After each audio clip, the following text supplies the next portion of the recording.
الحمد لله وكفى وسلام على عباده الذين اصطفى. أما بعد فقد قال الله تبارك وتعالى في كلامه المجيد: فأعوذ بالله من الشيطان الرجيم. بسم الله الرحمن الرحيم. وما هذه الحياة الدنيا إلا لهو ولعب. وقال النبي صلى الله عليه وسلم: طلب العلم فریضۃ علی کل مسلم. ایک مرتبہ درود شریف پڑھ لیجیے. اللہم صلی علی محمد وعلی آل محمد کما صلیت علی ابراہیم وعلی آل ابراہیم انک حمید مجید. اللہم بارک علی محمد وعلی آل محمد کما بارکت علی ابراہیم وعلی آل ابراہیم انک حمید مجید.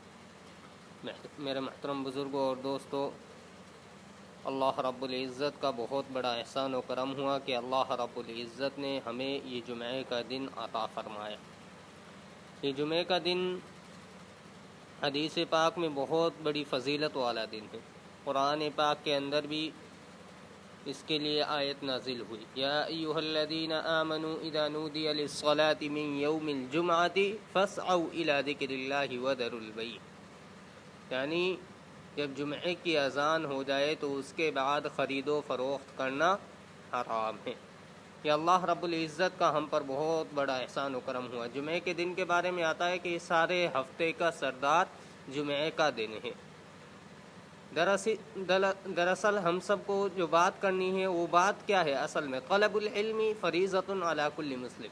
علم دین کا حاصل کرنا ہر مسلم مرد اور عورت پر فرض ہے. اتنا علم دین کا سیکھنا کہ جس سے انسان حلال اور حرام کا انسان کو خود کو معلوم ہو جائے.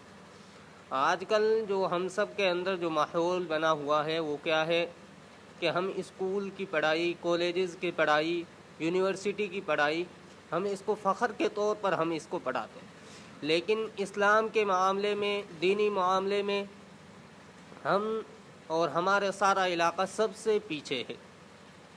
آج ہم خود سوچیں کہ اس مسجد کے اطراف میں کتنے گھر آتے ہیں اور کتنے بچے یہاں پر پڑھنے آتے ہیں. اگر انسان کے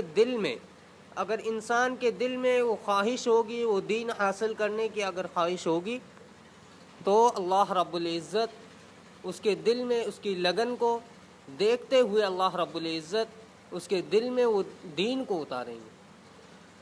اگر ماں باپ جیسے ہی بچے کو شوق دلاتے ہیں ویسے ہی بچے کا شوق رہتا ہے. اگر بچے کو آج ہم خود سوچیں کہ ایک بچے کو اسکول جانے کے لیے صبح 5 بجے 6 بجے اٹھا دیا جاتا ہے، لیکن ہم خود سوچیں کہ ایک 25 سال کا 30 سال کا لڑکا گھر میں سویا ہوا ہے، لیکن اس کو اٹھانے کی ہمارے اندر جرأت نہیں، کیونکہ ہمارے اندر وہ صحابہ اکرام رضوان اللہ تعالی علیہم اجمعین اور نبی اکرم صلی اللہ علیہ وسلم کی جو قربانی لگی اس دین کے اوپر وہ ہم سب کو پتہ نہیں. اگر ہماری کسی چیز کے اوپر جو قربانی لگتی ہے جب جا کے اس چیز کی ہمیں قدر معلوم ہوتی ہے.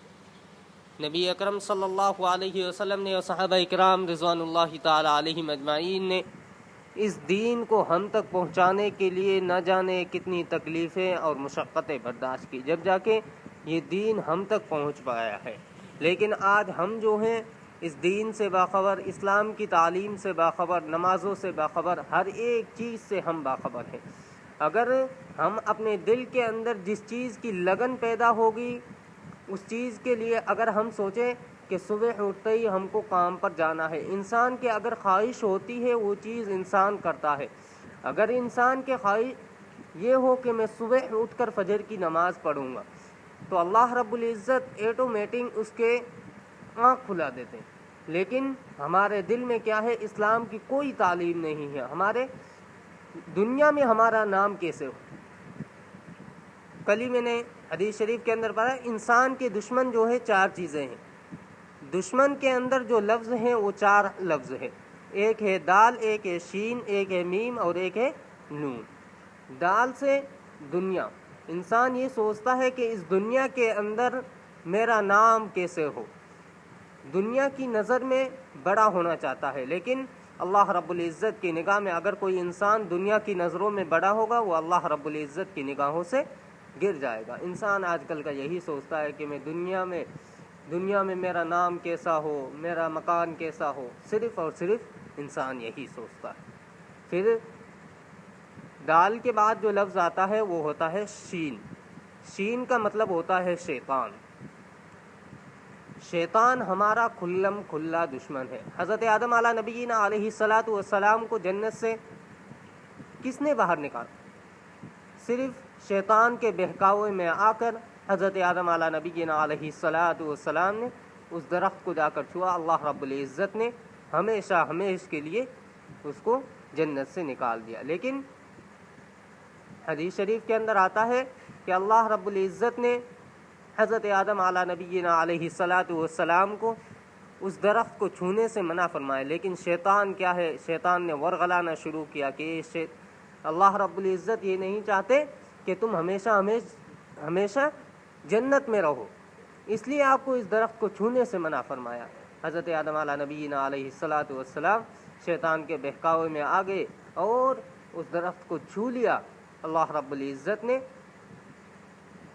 حضرت آدم علیہ نبینا علیہ الصلاۃ والسلام کو اس دنیا کے اندر بھیج دی۔ پھر اس کے بعد جو لفظ آتا ہے وہ آتا ہے میم۔ میم کا مطلب ہوتا ہے مال اور دولت۔ انسان یہی چاہتا ہے اس دنیا کے اندر کہ میں کیسے مالدار ہو جاؤں، کیسے میرا اس دنیا کے اندر نام ہو جائے، صرف اور صرف انسان یہی چاہتا ہے۔ انسان یہ نہیں سوچتا کہ میں اللہ رب العزت کی نگاہوں میں اچھا ہوں، انسان صرف یہی سوچتا ہے کہ میں دنیا کی نگاہ میں مالدار ہو جاؤں۔ پھر اس کے بعد آتا ہے نون۔ نون کا مطلب ہوتا ہے کہ انسان کا خود کا نفس، انسان کا نفس اگر قابو میں ہو جائے تو اللہ رب العزت اگر انسان کا نفس قابو میں ہے تو انسان جو چاہے کر سکتا ہے۔ انسان کا نفس ہی اگر قابو کے اندر نہیں ہے تو اللہ رب العزت اس کے نفس کے اوپر اگر وہ چلنے لگ جاتا ہے تو اللہ رب العزت اس دنیا کے اندر بھی اسے ناکام فرمائیں گے، اور آخرت کی جو زندگی ہے، لامحدود زندگی ہے، اللہ رب العزت اس کے اندر بھی اسے ناکام اور نامراد فرمائیں۔ آج ہم خود سوچیں کہ ہمارے بچے یونیورسٹی، کالج اور اسکول کی پڑھائی کو فخر سے کرتے ہیں، لیکن اسلامی تعلیم میں سب سے پیچھے ہیں۔ اگر آپ سب حضرات کی اجازت ہو تو میں ایک بات اپنی پڑھائی کے زمانے کی میں آپ سب سے کرنا چاہتا ہوں، یہ اجازت ہے؟ دیکھو، پڑھائی کے زمانے میں میرے والد صاحب اور میری والدہ بہت ہی سخت مزاج کے تھے، صرف پڑھائی کے معاملے میں، دنیا کے معاملے میں نہیں، لیکن صرف اور صرف پڑھائی کے معاملے میں۔ ایک مرتبہ ایسا ہی ہوا کہ میری والدہ جہاں میں پڑھتا تھا وہاں پر ہی رہتی تھی، مطلب تھوڑا سا دور ان کا گھر تھا، ہمارا گھر مطلب صرف وہیں پر تھا، مطلب تھوڑا سا دور تھا۔ میں حفظ کلاس کے اندر تھا۔ ایک مرتبہ کیا ہوا کہ عشاء کی نماز کے بعد میں چلا گیا گھر۔ میں نے گھر پر جا کر گیٹ بجایا، میرے والد صاحب میری والدہ دونوں باہر آئے، پوچھا کیوں آئے ہو؟ میں نے کہا مجھے گھر پر ہی سونا ہے۔ میرے والد صاحب نے اسی وقت مجھے کہا کہ چلو مدرسے میں، لیکن والدہ تو والدہ ہوتی ہے، والدہ نے کہا کہ آج تو ان کو رہنے دو۔ والد صاحب نے کل صبح ہی مجھے مدرسے میں، صبح فجر کی اذان سے پہلے ہی مجھے مدرسے کے اندر پہنچا دیا۔ والد صاحب نے اسی دن مجھ سے کہا کہ آج تو آ گیا، لیکن آج کے بعد پڑھائی کے معاملے میں، ہاں جمعرات کو چھٹی ہوتی تھی ظہر کے بعد، اور جمعے کے دن کی چھٹی رہتی، اس کے درمیان تم گھر پہ آؤ، لیکن عصر کے بعد کی جو چھٹی ہوتی اس میں تم گھر پہ آؤ۔ لیکن پڑھائی کے معاملے میں اتنے سخت تھے، اللہ رب العزت ان کی عمروں کے اندر برکت فرمائے، اللہ رب العزت ان کی ہر تمنا، جائز تمناؤں کو پوری فرمائے۔ ہمارے والد صاحب اتنے پڑھائی کے معاملے میں سخت تھے کہ صبح 4 بجے 3 بجے اٹھ جاتے تھے، اور صرف کس لیے؟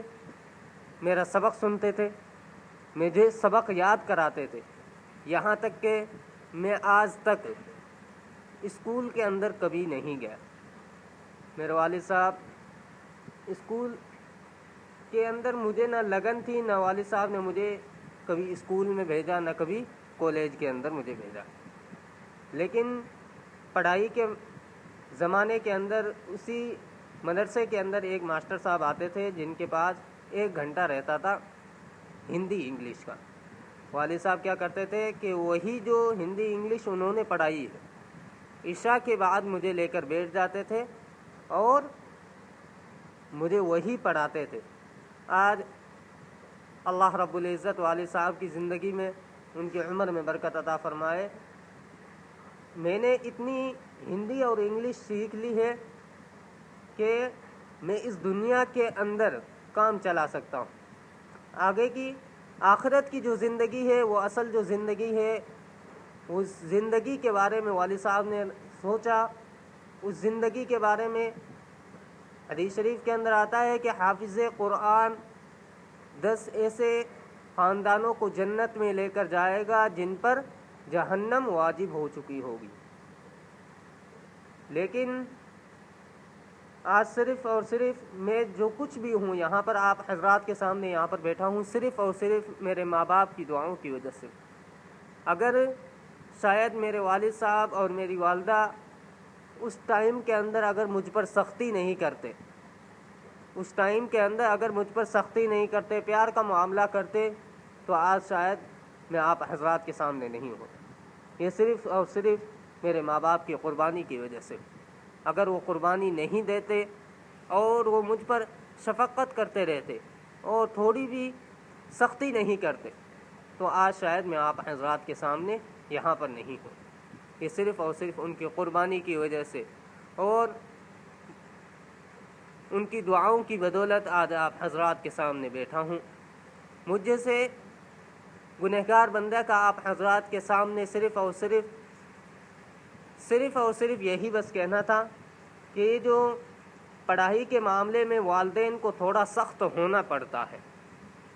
آج کے زمانے کے اندر ہر بچہ ایک دن کے اندر 20-30 روپے کھا لیتا ہے، لیکن میری پڑھائی کے زمانے کے اندر مجھے والد صاحب روزانہ کے 2 روپے دیتے تھے.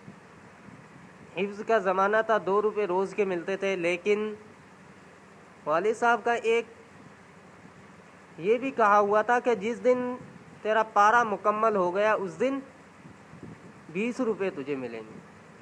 تو بچے کو ایک دل کے اندر خواہش ہوتی ہے کہ آج مجھے 20 روپے ملیں گے، تو کیا بچے کو اور جلدی پورا کرنے کی اس کو کہ کب پورا ہو اس کے دل میں لگن پیدا ہو جاتی ہے.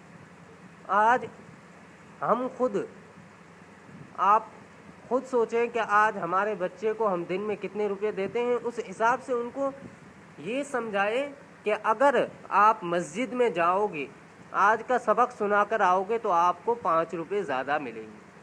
اگر آپ حضرات اس بات کو اگر دل کے اندر اتار لیں کہ ہم ہمارے بچوں کو دین کے اندر اسلام کی تعلیم کے اندر ہم لگائیں گے اور کالجز اور اسکول کی زندگی سے ہٹا کر جو اصل تعلیم ہے نبی اکرم صلی اللہ علیہ وسلم کے زمانے سے اور ان کی قربانیوں کی بدولت جو آج ہم تک پہنچ پائی ہے، اگر آج ہم نہیں سوچیں گے تو دیکھو اب ایسا تو ہے نہیں کہ آنے والے زمانے کے اندر کوئی نبی آئے وہ آ کر ہم کو سمجھائے. یہ نبیوں والا جو کام ہے یہ اللہ رب العزت نے ہمارے سپرد کیا ہے. اگر آج ہم خود ہی نہیں سوچیں گے، یہ زندگی جو ہے مختصر سی زندگی ہے. قرآن کے اندر آتا ہے وَمَا هَذِهِ الْحَيَاةُ الدُّنْيَا إِلَّا لَهْوٌ وَلَعِبٌ کہ دنیا جو ہے کھیل کود کی جگہ ہے. یہ دنیا جو ہے کھیل کود کے اندر گزر جائے گی. 50 سال 60 سال کی زندگی ہے. اگر ہم اللہ رب العزت کی فرما برداری کے اندر اس کو گزاریں گے تو اللہ رب العزت اس دنیا کے اندر بھی ہمیں کامیاب کریں گے اور آخرت کی جو زندگی ہے اس کے اندر بھی ہمیں کامیاب کریں گے. ایسے تو ہے نہیں کہ ہم سب کو اس دنیا کے اندر ہی رہنا ہے. قرآن کے اندر ایک جگہ اور آتا ہے کل نفس ذائقۃ الموت ہر ایک شخص کو موت کا مزہ چکھنا ہے. ایسا تو ہے نہیں کہ ہمیں اس دنیا کے اندر رہنا ہی. کل قیامت کے دن جب حساب و کتاب ہوگا قرآن پاک کے اندر ایک نقشہ اس کی اس طریقے سے کھینچا گیا یوم یفر المرء من اخیہ وامہ وابیہ وصاحبتہ وبنیہ لکل امرئ منہم یومئذ شأن یغنیہ. کل قیامت کے دن جب میدان محشر میں ہم سب جمع ہوں گے تو اس وقت نہ ماں باپ کام آئیں گے، نہ بھائی بہن کام آئیں گے، باپ بیٹے سے بھاگے گا، بیٹی ماں سے بھاگے گی، شوہر بیوی سے الگ تھلگ ہوگا، صرف اور صرف کس لیے کہ سب اور سب اپنی اپنی جان کی پڑی ہوئی۔ یہ جو رشتے ہیں یہ صرف اور صرف اس دنیا کے اندر ہی رہ جائیں گے۔ آخرت کی جو تیاری کرنی ہے وہ صرف اور صرف انسان کے خود کے اوپر ہے۔ انسان نہ اس دنیا سے جاتے وقت نہ یہ بنگلے نہ یہ مال کچھ نہیں ساتھ لے کر جاتا، انسان ساتھ میں لے کر جاتا ہے جو اس نے اس دنیا کے اندر، اس زندگی کے اندر اچھے اعمال کیے، وہ ساتھ میں لے کر جائے گا۔ تو اس لیے بھائی آپ حضرات سے بھی یہی گزارش کرتا ہوں کہ اللہ رب العزت ہم سب کو اس دینی لائن کے اندر اور نمازوں کی پابندی کرنے کی توفیق نصیب فرمائے۔ جن حضرات کی سنت باقی ہے سنتیں پڑھ لیں۔